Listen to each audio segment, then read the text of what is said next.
سوچیں گے، اگر نگاہ دائرانہ موجودہ حالات پر ڈالیں گے تو آپ کو سمجھ آ جانا چاہیے بابری مسجد کا جب مسئلہ ہوا تو کتنا کوشش جمعیت علماء ہند نے کی ہے، کتنے اپنے ایڈوکیٹ لائر کے پاس جا کر ان پر پیسہ خرچ کر کے سپریم کورٹ عدالتوں میں مقدمہ درج کر کے کتنا کوشش وہ کی ہے بابری مسجد کو حاصل کرنے کے خاطر۔ اور اسی طرح جتنے مسجدوں پر حملہ ہو رہا ہو، جتنے مسجدوں پر گرانے کی ناپاک کوشش ہو رہی ہے، ان سب کے مقدمات یہ جمعیت علماء ہند کر رہی ہے۔ 850 سے زائد مقدمات ہر سپریم کورٹ، پارلیمنٹ، عدالت اور بڑے بڑے کورٹوں میں یہ جمعیت علماء ہند لڑ رہی ہے۔ آپ نے دیکھا کرونا کے موقع پر جب مسجدیں بند ہو گئی، نظام الدین مرکز بھی بند ہو گیا تھا، اس وقت جمعیت علماء ہند کوشش کی ہے مسجدوں کو کھلوانے،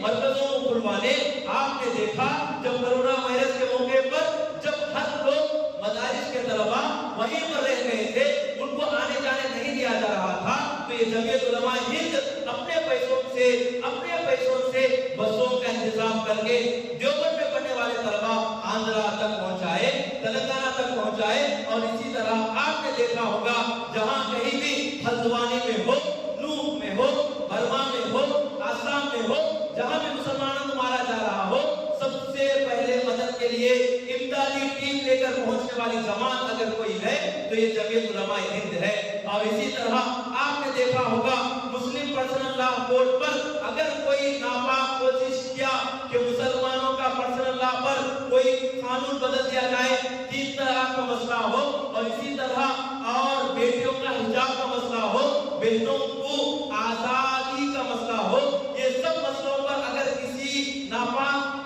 ناپاک اولاد کی ناپاک کوشش پڑی تو اس وقت جمعیت علماء ہند میدان میں آئے اور ان کی رہائی کی بات کی۔ آپ نے دیکھا کہ ہر دور میں، ہر وقت میں یہ جمعیت علماء ہند ہے، یہ علماء کی جماعت ہے، یہ مسلم پرسنل لا بورڈ کی جماعت ہے جو میدان میں آئی ہے، آ کر مسلمانوں کے تحفظات کے خاطر کام کی ہے۔